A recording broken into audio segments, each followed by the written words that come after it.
Buenos días, profesor y compañeros general. En esta oportunidad haremos exponer nuestro trabajo de investigación de las propiedades físicas y químicas del suelo. Comenzaré con la textura, que se refiere a la muestra de los elementos constituyentes del suelo, que son la harina, la arcilla y el limo. La arena es el conjunto de minerales o rocas que, al ser una agrupación de macroporos unidas entre sí, permite que el agua drene muy rápidamente por ella, aumentando su permeabilidad.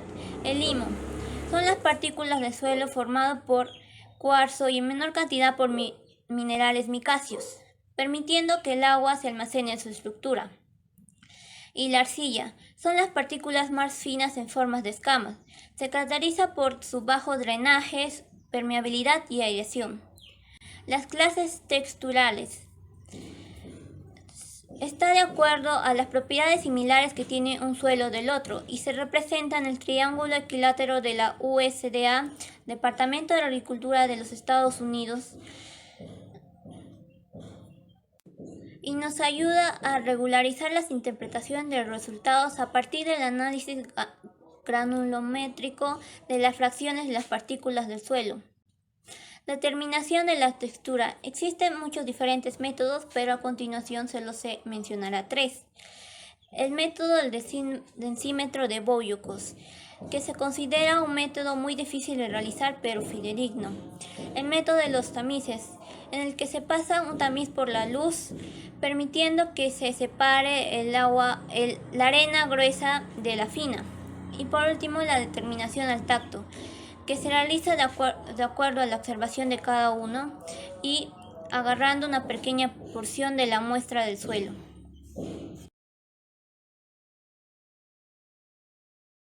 Continuamos con el color del suelo, que es una propiedad fácil de diferenciar y percibir a simple vista, además de ser un gran indicador de las características de los suelos. Continuamos con los elementos que le dan color al suelo. Por ejemplo, en el caso del color negro, este indica que los suelos están compuestos por una gran cantidad de humus, además de estar asociados a una buena fertilidad, eficacia y actividad biológica. El rojo indica que están compuestos por óxidos de hierro y manganeso, además de materia orgánica, que tiene baja fertilidad, bajos niveles de agua y una alta meteorización. El amarillo, que está compuesto por rastros de óxidos de hierro hidratado, además de mostrar que tiene una media baja fertilidad. El pardo, que está compuesto por bajos niveles de materia orgánica, mostrando que tiene un rango inestable de acuerdo a su fertilidad. El blanco indica que está compuesta por abundancia de minerales blancos como son el cuarzo, el yeso o el caolín, además de silicatos y sales. Y por último, el color verde, que indica que los suelos tienen bajo drenaje. La determinación del color del suelo. El más usado es el sistema de notación y colores de Munsell, que ha sido actualizado periódicamente por la USDA y utiliza tres variables. El value, que representa la claridad del suelo. El croma, que representa la pureza, y el hue, que representa el matiz del suelo.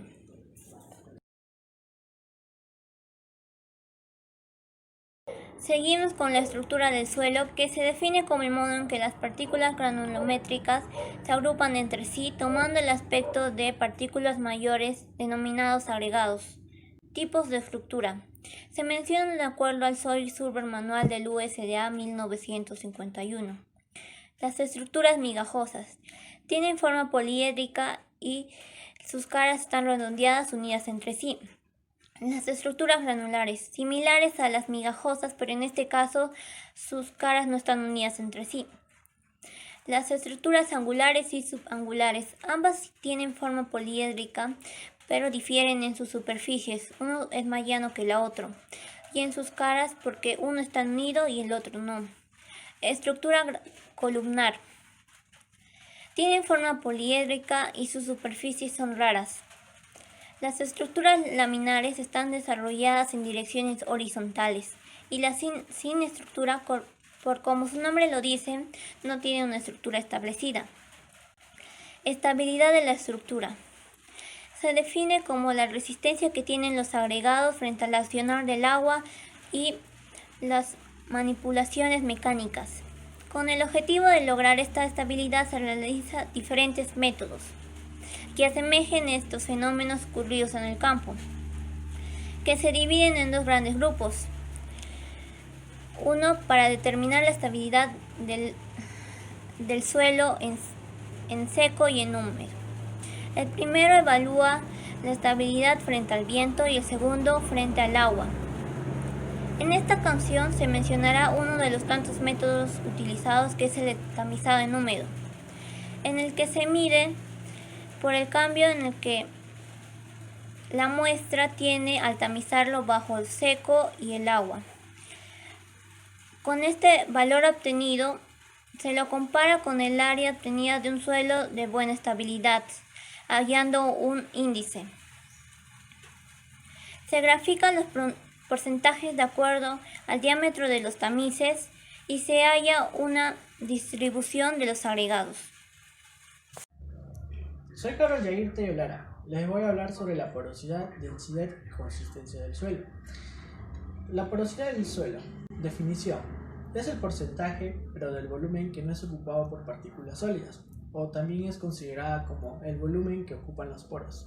Los poros son espacios que alojan líquidos, gases y actividad biológica. Generalidades. La disminución del tamaño de la porosidad ocasiona que haya menos aireación del aire, infiltración de agua y penetración de raíces.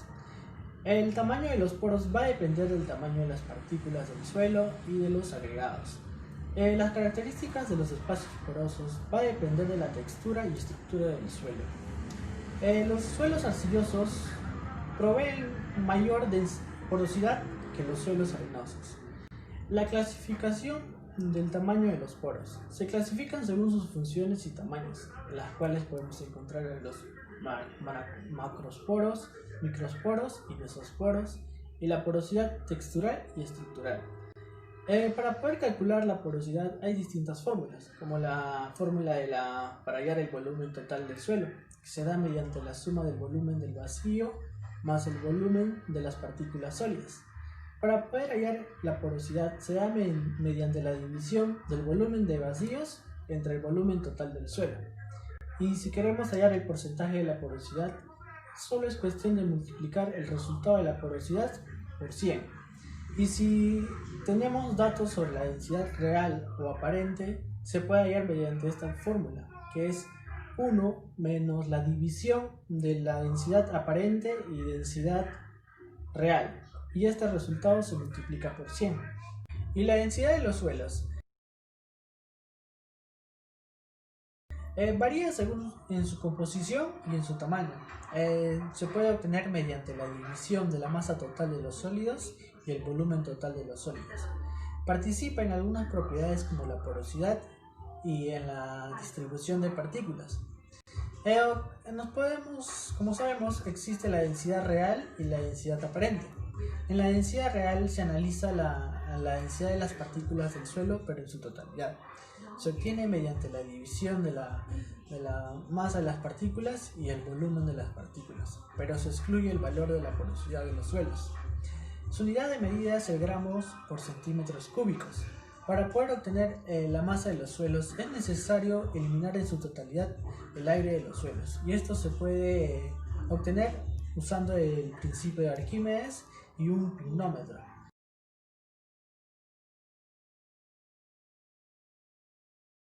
La densidad aparente se obtiene mediante la relación de la masa de los suelos secos y el volumen total aparentemente de este suelo seco.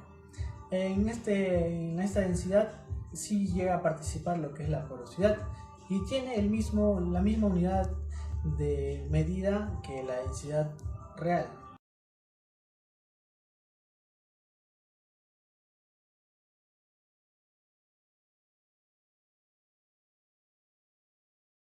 Y la consistencia de los suelos.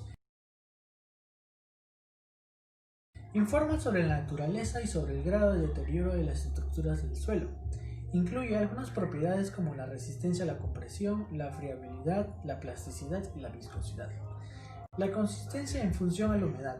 Si tenemos una muestra de arcilla y lo mezclamos con una cantidad elevada de agua, esta mezcla será aguada. Pero si tenemos una muestra de arcilla y lo mezclamos con menos cantidad de agua, esta mezcla será un poco densa y será menos aguada. Pero si lo mezclamos con agua evaporada, esta mezcla pasará a tener una composición pegajosa. La consistencia de los suelos secos. Mientras más blando o ligero o más suelto sea el suelo, tendrá menos resistencia a la presión y será más fácil poder romperla con las manos. Pero si es más duro o muy duro, tendrá resistencia a la presión y será dificultoso poder romperla con las manos. Gracias.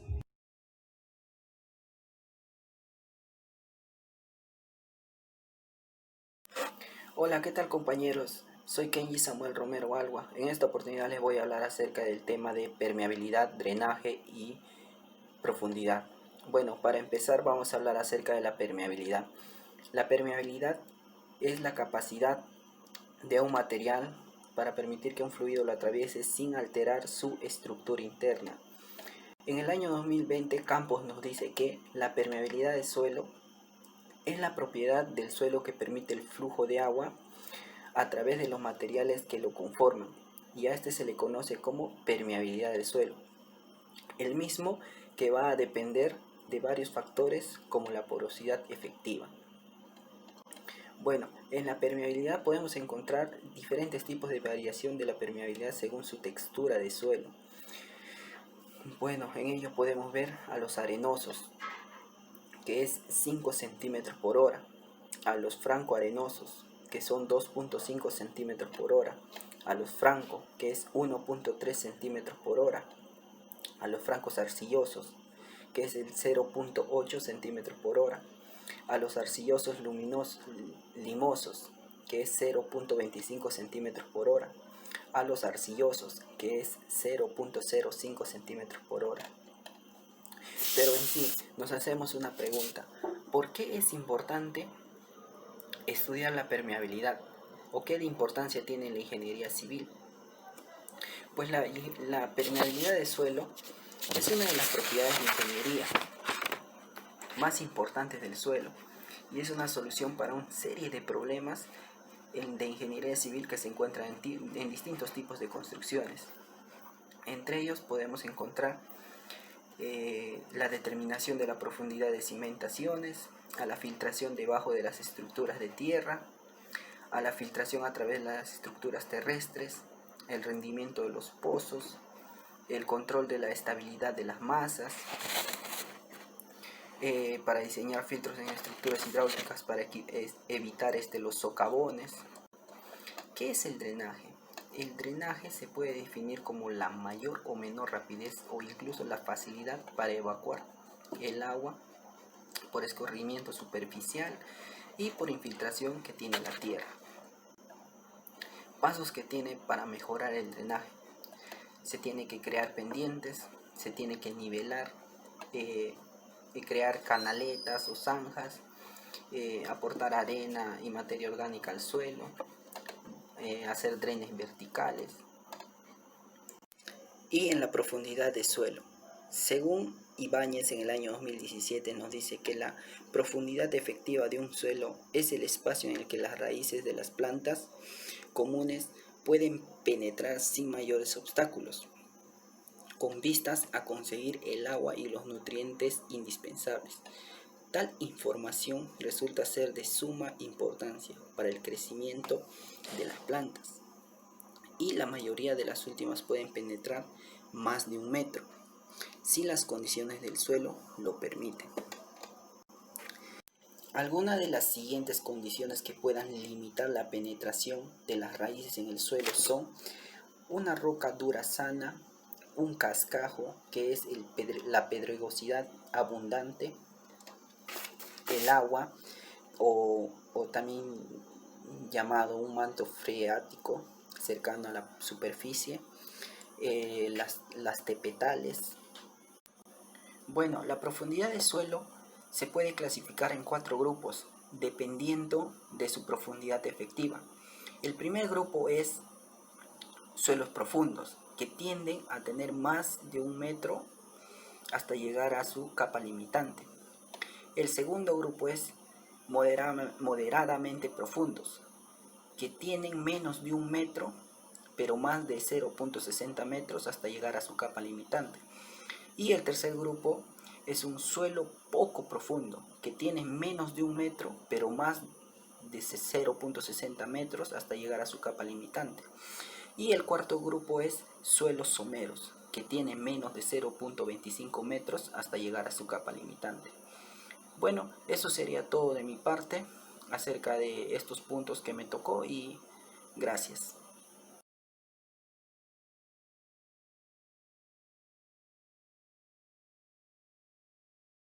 Propiedades químicas del suelo. En esta parte daré a conocer sobre las propiedades químicas del suelo. Dentro de ello se hablará sobre los elementos químicos, de igual modo sobre los compuestos inorgánicos de los suelos. Para tener una buena información sobre los elementos químicos de los suelos, hablaré sobre la situación de los elementos químicos, valga la redundancia, y esto es lo siguiente. Los elementos químicos están formados en fase sólida y en fase líquida. En fase sólida se encuentra la mayor parte de estructura en los minerales y también en los compuestos orgánicos. Por otro lado, tenemos la fase líquida. Mayormente encontramos en el agua de los suelos. Por lo general, las moléculas están totalmente disueltas en iones. Como sabemos, los cationes tienen la carga positiva y los aniones tienen carga negativa. Ejemplo, dentro de ellos encontramos al nitrato. Los suelos en el agua, junto con los nutrientes disueltos, se le llama la solución de los suelos. Componentes inorgánicos de los suelos. Los elementos más abundantes de la corteza terrestre son el oxígeno y el silicio, que representa el 75% del total. A continuación daré a conocer los demás elementos, que son el hierro, el aluminio, el calcio, el potasio, el sodio y el magnesio. Los compuestos inorgánicos más abundantes tenemos a la arcilla, como un ejemplo, que es el silicato de aluminio hidratado con estructura laminar. Encontramos en nuestro planeta Tierra variedad de arcilla como la clorita, la mica, entre otros elementos. De otro modo, encontramos los óxidos e hidróxidos, que son compuestos del oxígeno y que también forman parte del OH con otros elementos y va relacionado con la arcilla. Capacidad de intercambio catiónico. Dentro de ello hablaré sobre el humus, que es una materia orgánica en descomposición en los suelos, debido a que se encuentran animales y vegetales muertos. La descomposición química del humus varía, ya que en los suelos encontramos bacterias, protozoos o varios tipos de escarabajos que puedan descomponer los animales o los vegetales muertos. El humus es una materia homogénea y de color oscuro, y que su producto final sales minerales, dióxido de carbono y el amoníaco.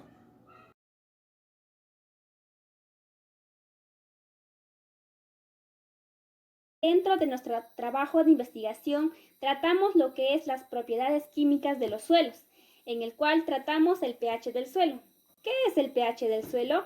El pH del suelo, también conocido como la acidez del suelo, valga la redundancia, en el cual este se determina por la concentración de protones en un determinado la cantidad de solución del suelo. Asimismo, el pH se expresa con las letras pH en el cual es el logaritmo cambiado de signo de la concentración de protones en una disolución determinada. Asimismo, tratamos lo que es la clasificación de los suelos según el valor del pH. Cuando decimos que un suelo es extremadamente ácido, cuando éste tiende a ser mayores que 4,5. Y cuando es fuertemente ácido, cuando éste tiene un valor entre 4,5 y 5,5. Y un valor medianamente ácido cuando tiende de un valor de 5,6 a 6. Un neutro es de 6,6 a 7,3. Un suelo básico es de 7,9 a 8,4. Ligeramente ácido de 8,5 a 9 y alcalino de 9,1 a 10 y fuertemente alcalino mayores que 10. Tratamos lo que es la conductividad eléctrica.